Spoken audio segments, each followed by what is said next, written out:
Welcome to Woven, Soft Edges, Deep Roots, a space where bodies, culture, and transformation meet. I'm Sara, a body worker, a tender of community care, and inviting you into conversations that nourish and ground. If you love exploring the intersections of healing, creativity, and belonging, consider supporting this work on Patreon. Your generosity helps sustain the quiet labor of community care and keeps these conversations flowing. You can also connect with me on Instagram and TikTok. Links are available in the show notes. Now, let's dive in. Okay, hello and welcome. My name is Sara Newberry, and I am a somatic body worker, barefoot massage therapist, and postpartum specialist. And I'm in St. Louis, Missouri. And I am so excited to have this three-way conversation with my friend Rachel. And she just invited, no, wait, she just invited me to have a conversation with her friend, Savannah. So Savannah and I are just meeting right now. All right. Right. Welcome. Welcome, all of you. I will have each of you guys kind of introduce yourself just a little bit, and then we'll start in our conversation about the future of massage therapy. Yay. Go ahead, Savannah. Who are you? Is it me? Are you passing the baton? I'm passing it over. All right. Well, I'm Savannah. I am the owner and therapist at Neuromelt Massage. It's a private practice. I am focused on deep, slow nervous system informed body work. My approach blends a lot of myofascial release, neuromuscular work. My main intention is always to create a sense of safety, and that's just what kind of the baseline of my practice. I work out of San Antonio, Texas, live in New Braunfels, and happy to be here. Awesome. And I'm Rachel Wolff. I own Mama Bear Massage and developing Mama Bear Massage Mobile and all of the training resources for the internal team. That's what I'm jamming on currently, based in San Antonio, Texas. Awesome. We're all Midwest people. Texas is considered the Midwest, right? Is it? South. Just the South South. Midwest. I don't even think Texas is considered the South. I It's think not? Texas is, no, it's like its own entity. You know what, touche, because Texans would probably agree with that. Yeah. And I'm a native Texan, so there you go. You heard it from me. Yeah, from Houston, right? Yeah. Yep. Love it. Well, I feel like if we're in the same time zone, we're like, Yeah. so that's where I was going with that. Okay, so Savannah, I'm curious, how long have you been doing massage? Because Rachel and I are both around the same amount of time since about 2008 for me. Yeah, I was licensed in 2007, so it'll be 18 years in August. Right on. So we're some veterans, Oh, okay? geez.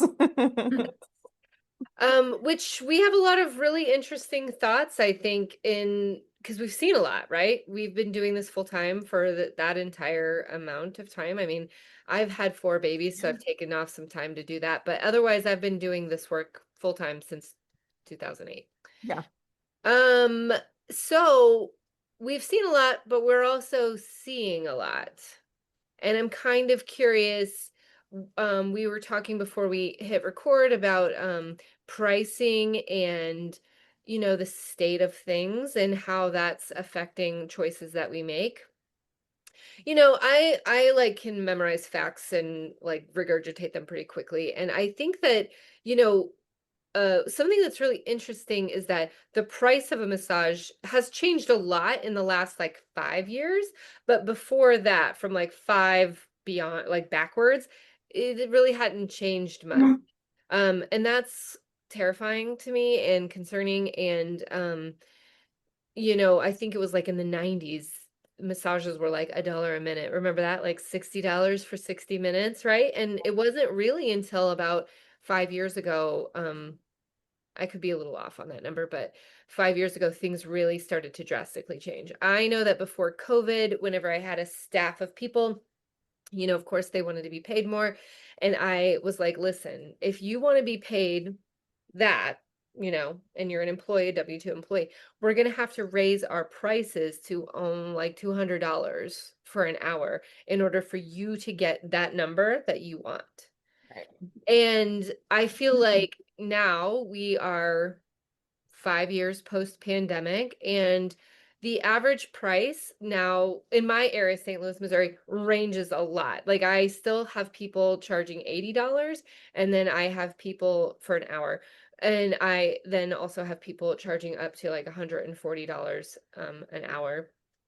And that has to be really confusing for the average customer, right? Like, how do I decide who to go to whenever my range is $80 to $140? And like that's also the beauty of this work, right? Like you can make these choices and you can do whatever you want to do, and like there's nothing wrong per se with any of those things. I mean, I could come up with a couple wrong things there, but but there's like that's kind of the beauty of it all. Yeah. So I'm kind of curious if you guys are noticing the same thing over there in Texas, or if you think that there's a little bit smaller of a margin, or what do you notice? No, there's a pretty big range in my experience. My rates are on the higher end of the average in the area. But I've seen people charging $75 for an hour massage, and then up How to, much do you charge, Savannah? Do you feel comfortable sharing numbers? yeah, my regular rate is 150 an hour. I do offer a membership program, which brings it down to 130 for the hour. But yeah.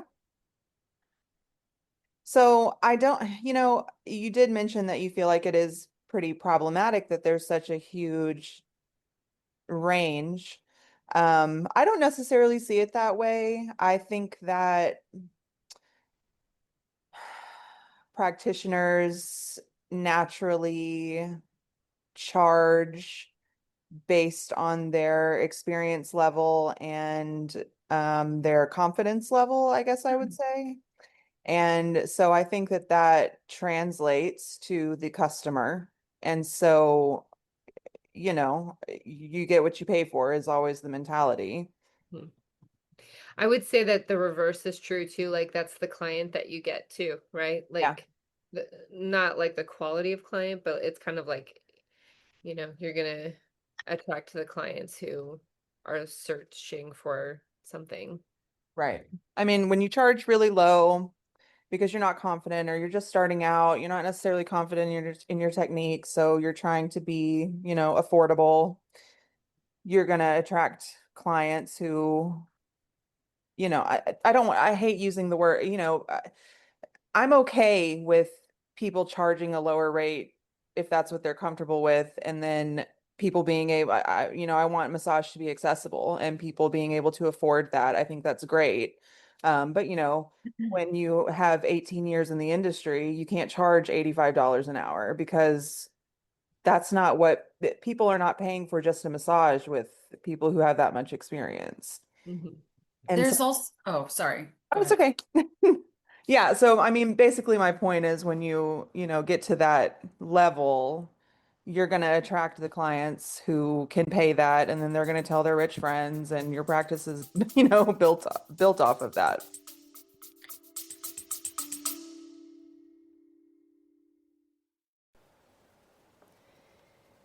Hello, friend. If today's conversation is resonating with you, I'd love to invite you deeper into the woven community. When you join Patreon, you're helping sustain the quiet labor of community care, supporting the life and work of a body worker and tender of soft spaces. Even small contributions ripple outward and make this work possible. You can also follow along on Instagram and TikTok for somatic practices, reflections, and ways to stay rooted in your own soft edges. All the links are in the show notes. Now, back to the episode. I'm thinking about public perception, and because the average person doesn't understand the differentiation of value, all they perceive is this apple over here is charging 80, this apple over here is charging 160. WTF. And what I have experienced since moving from St. Louis to San Antonio too. In San Antonio, the vibe is that the expectation is for it to be lower regardless, because so many in this city, I get the sense it's like a scarcity mindset thing where there's almost like a desperation to get clients in. And from the client side, it's like a hunt for the best deal, which includes the lowest prices. And so it's like a hunt for the bottom. It's a race to the bottom. But then there's outliers like Savannah. You pop up in like every group as referred. Like people, you stand out from the fray because you are perceived as a top shelf option. You charge accordingly based on the ceiling of our market and what it'll support. And I'm kind of in a similar boat, but I've got a specialty practice with and you do too, but you serve a general population as opposed to a perinatal practice specifically. And then even more so with building the mobile, that affects our pricing and everything too. And so I don't know if it's just a matter of perception of value. I don't know if that's enough to break past this pricing barrier, given that, again, I feel like it's a race to the floor instead of more people standing out in the fray like you do, Savannah, or like I'll say that I do as well, because we charge at the high end of that market. I charge 145 an hour for in clinic where they come to me. For mobile, it's more than that. It's 215, or excuse me, it's 165 for a 60-minute mobile, 215 for a 90. But yeah, I don't know. I I worry love about collectively when more people in an area lower their rates because of fear or, competitive mindset or whatever. The scarcity mindset is really what I think is happening. But regardless of why, what ends up happening is we get lower and lower rates. Customers don't understand why they should pick this apple versus this apple. Because in their mind, it is apples to apples. They don't understand that it's apples to a whole fucking fruit salad with this option or whatever, a whole buffet, right? Much better value. So they don't understand that though. And I don't know if that's enough. I think I generally they don't understand that. I mean, like if you're like doing just like a sweeping generalization of the population, but from my experience, the clients that I get do understand that. I think people who are their mindset is taking care of themselves and self-care and massage and body work is already on their radar within that realm of taking care of themselves, then they kind of become like connoisseurs of taking care of themselves, and good massage is important to them. They know the difference between going to somebody who's been licensed for 2 years versus somebody who has the experience that we have and, paying for that, paying accordingly for that. And most of I your clientele, as you've said, are kind of in the upper bracket economically, correct? Yeah. You work with Yeah. wealthier people living in New Yeah. And Braunfels, of course, nicer that plays area. into it as well, for sure. Yeah. I loved what you were saying, Rachel, about a race to the bottom. And I feel like there's something really worthy of more on that because, I also think I agree with what you're saying too, is like the people who are searching for like self-care and well-being and they're Or not quality, right? yeah, yeah, they're not Googling for a massage therapist. They're asking people around them for a massage therapist. Do you know what I'm saying? It's like they're not searching on Groupon or whatever for a massage. They're like trying to get in with like the cool club or whatever, like like their friends that they're asking to where it's going to be more. But that goes back into like the education piece of it is like, someone who hears like I should get a massage, how like wait, words. Is each massage therapist doing their part in educating what massage is and isn't and what the purpose of it being there? And like obviously, well, I know not every massage therapist is doing that, and that's kind of always been my platform is like we all need to be educating our clients about the potential of massage, right? And I think that when we educate people on the potential of massage, it's like that is what gets the new therapist to be the 18-year therapist, right? Is they're not just like in and out, see you later. It's actually like an experience for themselves, but also for the client. Does that make sense? Mhm. We would hope so. I would hope that that would be the experience of that relationship, of that interaction, that it would be rooted in education from the provider to help the client seeking help. Um, and not every client has the band. This leads into some trauma-informed care too, because not everybody has the bandwidth to be educated all the time, right?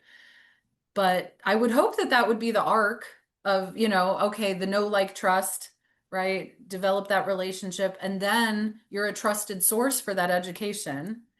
And we can be an incredible resource for wellness and knowledge and wonderful skills building and all this stuff, but not every client's looking for that. And again, like talking about pricing and scarcity and how everyone's kind of in survival mode right now. I don't know if the wealthy elite are. I don't know. They say the middle class is disappearing. I don't know, you know, at what economic level do the real things start to happen. The real shifts were like, oh, I got to cut massage out of my wellness budget. Oh, I can only do Pilates this month, or whatever. What do those choices even look like? I would love to know. I'd be curious to know Well, what choices rich people have to make with their wellness care. I'm I'm curious if you guys have ever heard the idea that when economic times are hard, that massage booms because people get really honed in on like what does work for them. Yeah. I started in 2008 during the 2008 economic crisis. At that time, I didn't even know that was going on. Did you guys ever feel that way? I was like, I'm just living my life over here. Yeah. And now I look back, I'm like, oh, that was happening during then. Okay. But I mean, I've never really struggled to get clients. I've never struggled to like, you know, Survive. well, I mean, I've definitely had hard money times, but it's like from a client perspective, I've never had that like, oh, I haven't had a client booked in 2 weeks or something, It's like as soon as I Yeah. got out of the gate, I was like hustling. Yeah. Yeah. So I whenever I see these people post on Facebook, like especially when COVID happened, there was like all these people who left the industry and then everyone was like, I'm so crazy busy. And then it like fell off and people were like, how do I get clients? And I've never been in that place, you know? Yeah.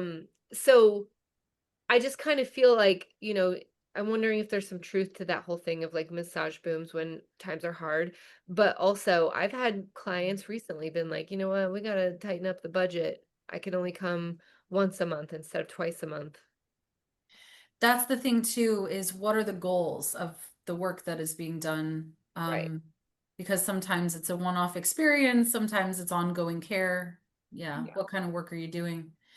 But since we're kind of meant to be talking about the future of the industry too, I mean, it's a pertinent tie into that because economic change is, it's the current of the ocean, right? It's like it's always there in flux, affecting everything in kind of this collective, pretty imperceptible way until everybody starts bitching about egg prices. Yeah. It's like we don't really, unless we're tracking it every single day, right? Because you manage what you measure, isn't that the expression? So we don't really have this day-to-day measurement of, oh, how's the economy doing?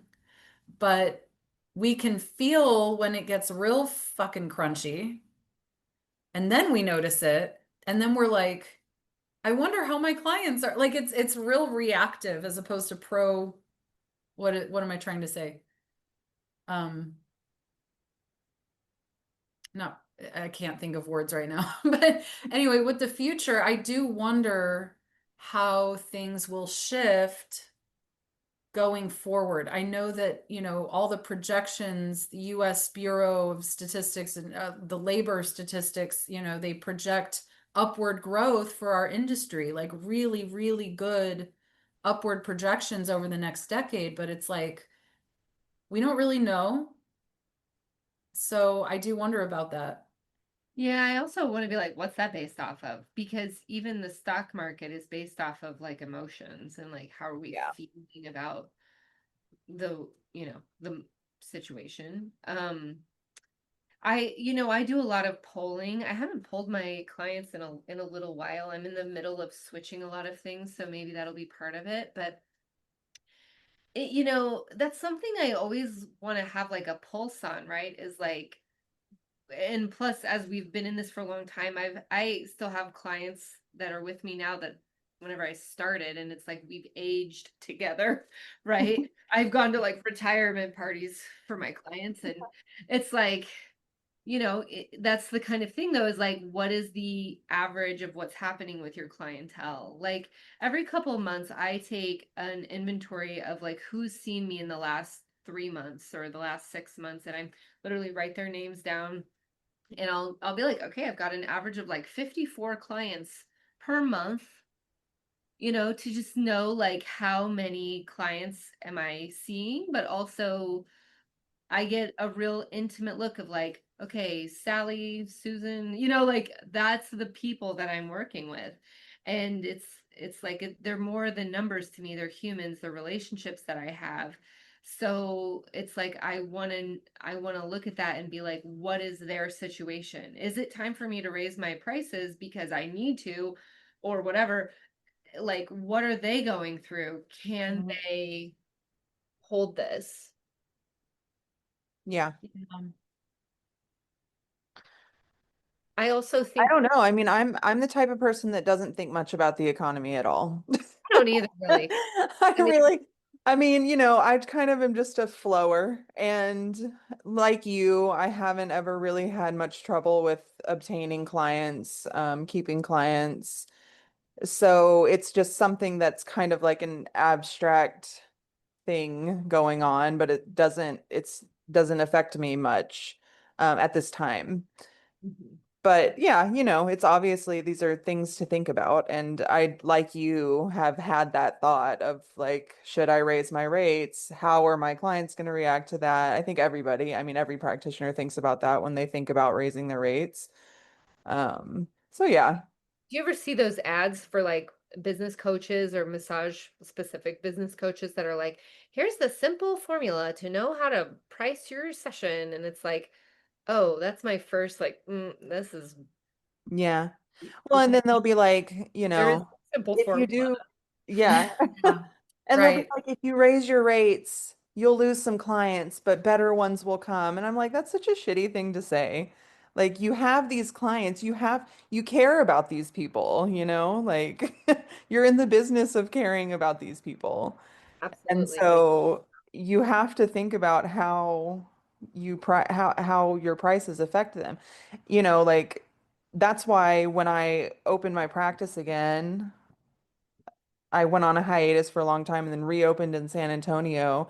And, at that point, I'm like, okay, I'm going to establish this is my baseline rate. I'm going to make it high because that's what I want to do, but nobody knows me yet. So I can do that and go from there. But yeah, I mean, now that I am established here and I know the clientele that I work with, I am comfortable with at some point saying, okay, maybe I need to raise my rates $10 or something because I do feel like my clientele that I currently have could handle it. But yeah, I agree with you. You have to think about those things. Yeah.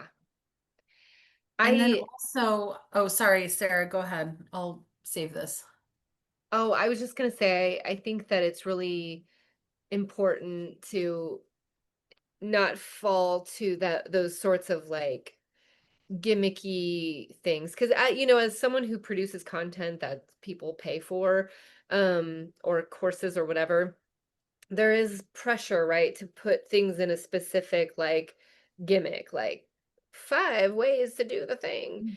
And I just think that underneath that needs to be, you know history and experience and intention and things like that to really see, like, is this the right person I want to work with?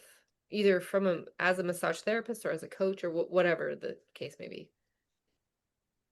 Mm-hmm. I was going to insert a thought that's a little bit of a shift, but I'm thinking in terms of what modalities or approaches or philosophies or styles, insert whatever word. I like the word approach. What approaches we can see only growing, only becoming more integral with the massage therapy education, maybe even core education from massage school. But like, what do we see trending going forward? So, like I for definitely me, working see. with a perinatal population, it's all about trauma-informed care and how to imbue that into my training, both internally and then whatever else I decide to do with training.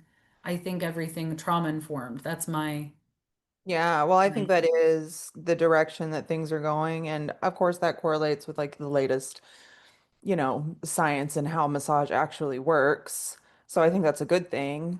Um, like with nervous I do system think that understanding that nervous system forward work, trauma-informed work, somatic work is the direction that it's going. And, fascia is a buzzword, and which is fine because The vagus those two nerve. are so interconnected, your fascial health with your nervous system health. So, yeah, that's the direction that I see it going. Definitely more trauma-informed somatic experiences. Yeah, I agree. I mean, I teach a nervous system understanding course and a trauma informed course, and um I think that and this is what I say in my trauma informed class is that having good intentions is never enough. Like, you need actual understanding of the nervous system responses to be able to even consider what trauma informed is, right? Like, I think a lot of people go into massage thinking, oh, I want to help people feel better and relaxation is good and stress is bad or whatever. And that's noble, right? And if we want to be truly trauma informed, we have to understand that our words that we say, our body language that we exhibit, that the environment around us. I used to work in this chiropractic office, and he was super Christian, and he would play the Christian radio station in the seating area. And like, that was his vibe. And I was like, dude, you got to stop this. This is not okay. It's like, what is the person's experience from every step that they walk into your space? And that can feel daunting, but when you understand what it can do to someone's body or their experience, it doesn't become daunting anymore. It becomes like, duh. Like, it becomes like, this has to happen. Yeah, yeah, I totally it's like agree. And as somebody who like is obsessively focused on the experience that people have when they come to see me, yeah, I agree. And I do think that, talking about the future of massage education specifically, like Rachel and I have talked about how do you teach empathy before. But I think that at a foundational level, when you're talking about people who have no experience with this work, that are trying to learn, they're learning the very foundations, how do you give them a baseline understanding of how to create a healing experience for people? And I think that starts with the basic principles of creating a feeling of safety, a sense of safety. That's easier to teach than getting into all of the nuances of nervous system work and somatic work. But it's a good foundational start. Yeah. completely agree. Sorry, I'm going to cut in here because this is very like real talk. As I'm creating my internal trainings, I like to do a hybrid approach where I teach the theory because I think that's important and it's rooted in like Peter Levine, who started somatic experiencing. Like, I love how he's a clinical psychologist. So he and all of the theory and the science behind trauma. And then that's like half of it, but the half of it that I think is the sexy stuff for students to be receiving and the stuff where they can understand it first is like, what do you do? What does it look like? Yeah. What do you like case scenarios? Like if this happens in practice, what does a trauma-informed approach look like as a way to create meaning and understanding? How to lead the space as the provider, because there's power dynamics at play and all kinds of other interpersonal things. And you want to stay rooted in that relationship and that, so what do we do there interpersonally? What do we do, I guess, inner space wise, or like just leading the environment, leading the container of space that you share with the client? And then how, like, it's the glacier. It's like all the things you think, but then what do you externalize? What do you allow to enter that shared space?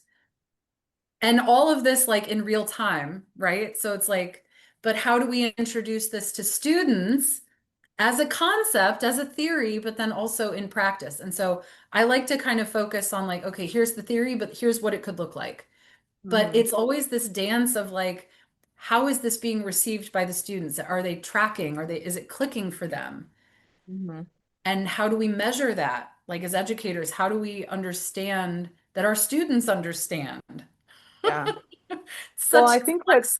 what's hard, especially for students, is there's such a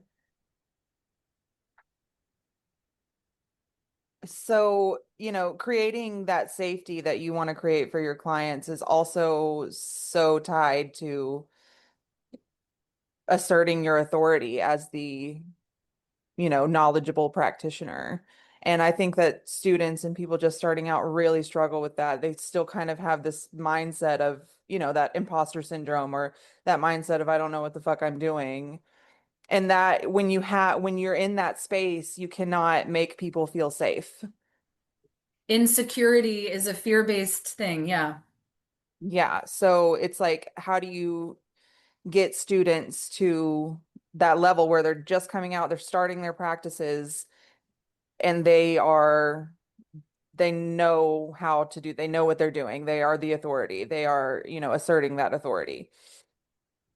I also think that part of creating safe spaces for people is being in a space yourself that can take feedback and um like do you create a space where a client could say at any point in time stop or Mhm. no not like that or I want that um and I think that being in that fear space or even imposter syndrome to your point is like you can't receive feedback when you're coming from that place. Yes. Very, very true. So there's a wisdom in this work that I find to be like humanity needs this wisdom, like extending it beyond our industry. This is what the world needs is this wisdom of how do we stay grounded? How do we lead a space with all of these different dynamics and complexities in the air? Um, but the interpersonal work and the self work is so key too. So I think also about like designing curriculum at the beginning level, at the career training level. How do we imbue a curriculum with that kind of wisdom for personal development as well as professional development? Because I also feel like that's needed too. I feel like career training schools and institutions are throwing the baby out with the bathwater. They're missing a huge golden opportunity to train people for life, not just for their certification or their license. Well, and that brings up a really interesting thing because I have students who come from states that are unlicensed and they come to my continuing education classes and they're the ones that are coming because they know that they need continuing education, but they report to me how many people around them don't even continue any education. I mean, in the state of Missouri, like they don't really require enough or like checking the right things to make sure you've done the work, you know?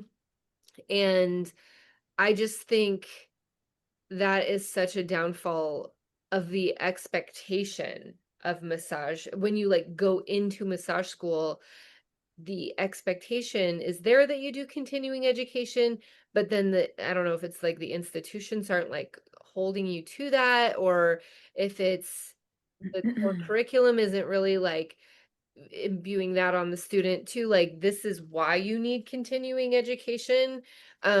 Or then you go back even further, and this is me thinking really outside the box, or am I, right? Is like, what if our core education was completely transformed in a way that provided more, and provided a more full complex picture of what education could be like.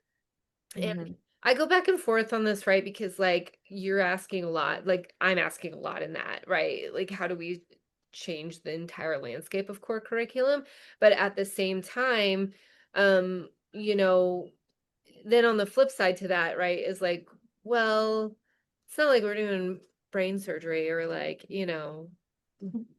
but there's a lot to what we're doing, like I don't want to minimize, Yeah, but it's also like, I know that I don't know what's the average cost of going to massage school these days. 12. Yeah. Still? Eh. That's what I Well, pay. hang on, hang on. That's the ticket price. That's kind of the average. But do you want to talk about like how expensive is it per student per school? Because then it's probably like five, four. Like if we're talking about the expenses to pay the teachers, to pay for the systems, to pay for the books, like just to meet your ceiling, it's probably like half of what's being. No, I'm thinking like what would an average student pay to go to massage school, and the expectation, the turnaround of like what you get from that education, is it worth $12,000? I Okay. mean, Yeah, like understood. it, No, it, career training schools are set up, and I'm saying this from the experience I've had in San Antonio opening two schools. So I opened a new school for Oak Haven, I opened a second campus for AMTT. So that's my experience. But with both of those scenarios, uh shit, sorry, my brain just lost the thought. What was the question again? Oh, the ticketing. So, yeah, the cost and what are students getting out of it? It's a business. It's a money maker. There's not a right, lot but of heart in it. from like a customer standpoint, a student Mm, going into massage school, I'm going to pay $12,000, and I'm going to turn around and have a career, ideally, right? And if we talk about the shelf life of a massage therapist being 6.5 years, like that's not a great ROI there. right. But if you have a career for 18 years, like some of us, the ROI on a $12,000 investment off the bat is pretty good. The thing that I want to highlight is because with my time with the schools, most of my time when I'm there, when I'm on campus doing my thing, is like interacting with students. And so much of the emotional journey of why these adult learners enroll in career training, it's hope. They have hope. And I feel like if I were to open a massage school, I would want to over deliver on that hope. I would want to give them learning for life, not just learning for a license. Ooh, that sounds good. I like that. That's a bumper Yeah. sticker. Well, I But mean, I that is do. what it is. It's learning for a license. That's how most massage schools are set up. And yeah, I Yeah, the mean, competencies are like literally like exactly what the state yeah, requires, no more, no less. Like, yeah. And I think they're definitely under delivering on expectations, first of all. Because you get your license and you get out into the world and you're working and you realize that this work is a lot more emotionally intensive than you anticipated. And you get burned out, you realize that it's more physically demanding than you thought it would be. Um, yeah.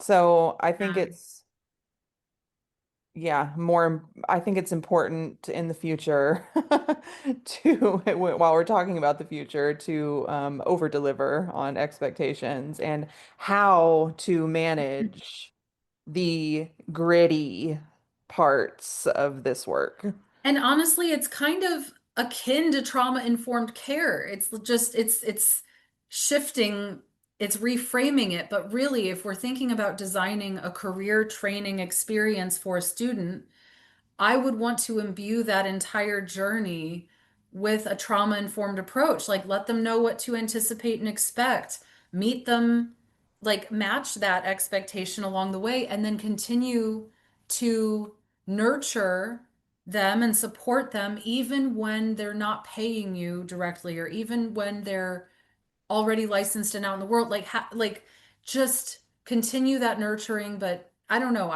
I'm thinking about it from a trauma informed approach. So I guess the point is that trauma informed is not just for inside the treatment room with clients. It's really just zooming out, bird's eye view, like this is what our industry needs from the first step of this journey professionally. But then, yes, inside the treatment room, when we're doing the work, that's where we really focus on it. And that's where we think about it, because we're focusing on our clients and the work. But we need to return some of that back to ourselves, I think, too, right?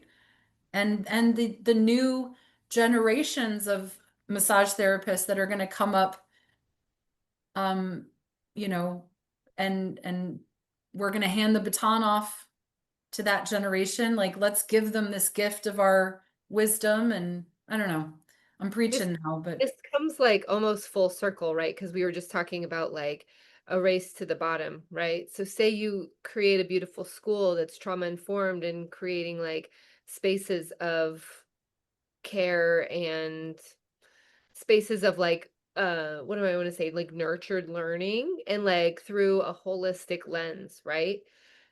But you're gonna have to charge a lot more than $12,000 for that.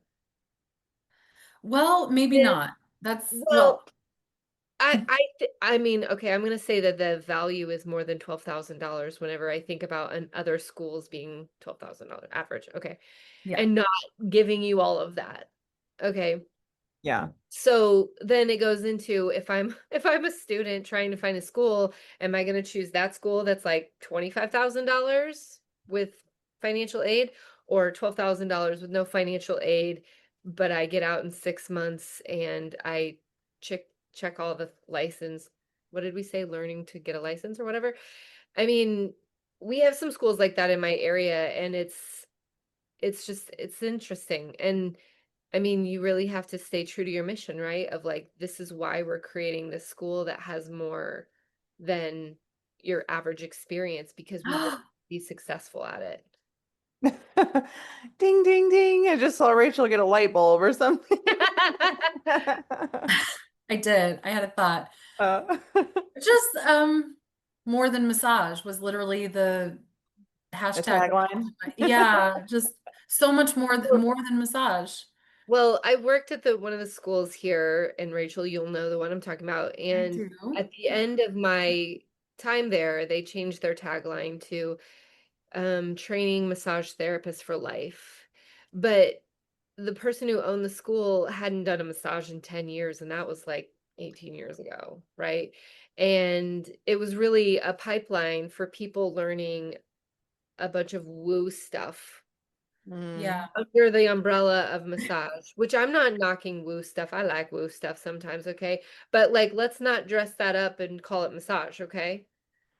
Well, and didn't that guy think that sunlight was like all you need? Like you're basically a human plant and you just need you gave me the testify hand.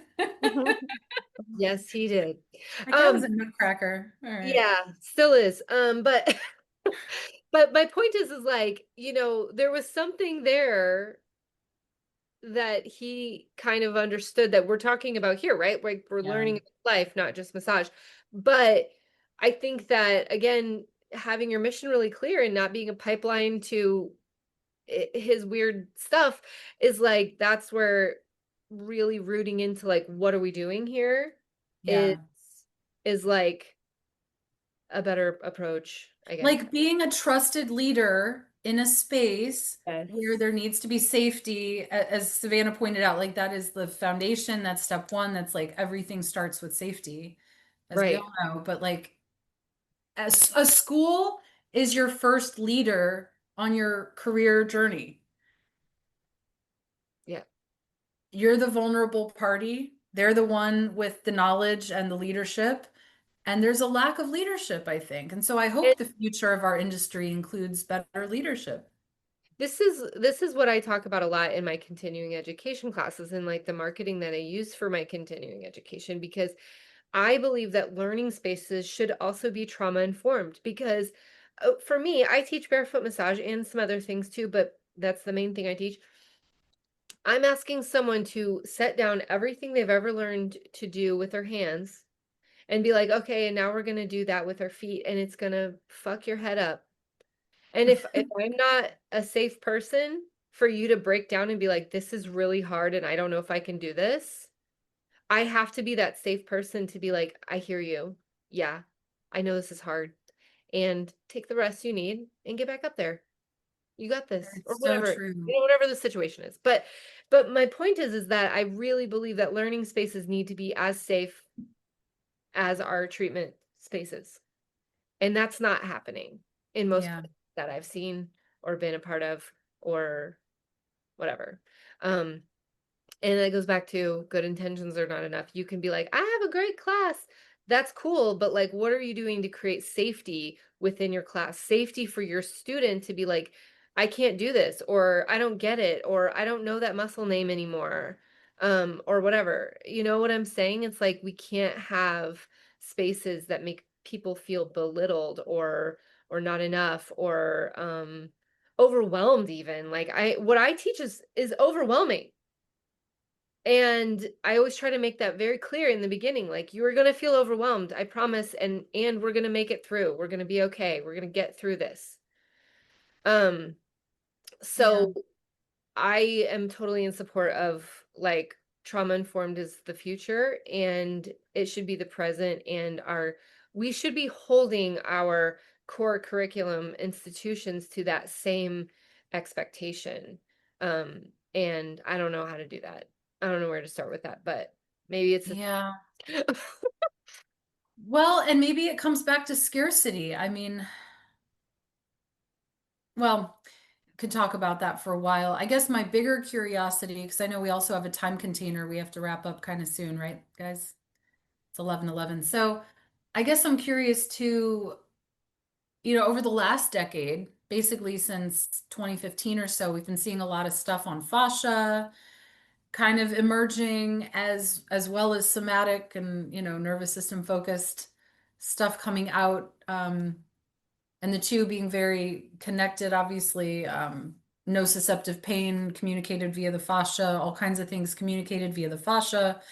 You know, I'm curious too to see where the future of research and education takes that. I know this month in New Orleans is the Global Symposium on Fascial Research, and I wish I could be there. I'm curious to see, what people post after whoever was able to attend.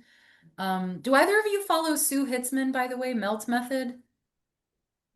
You do, Mm, Sarah? I mean, I've heard of it. I've heard of her and I've heard of the melt method, but I don't follow her. Yeah. She's got some cool stuff. Anyway, I wonder about that. Is there anything y'all are curious about or wonder about as far as like the next 10 years?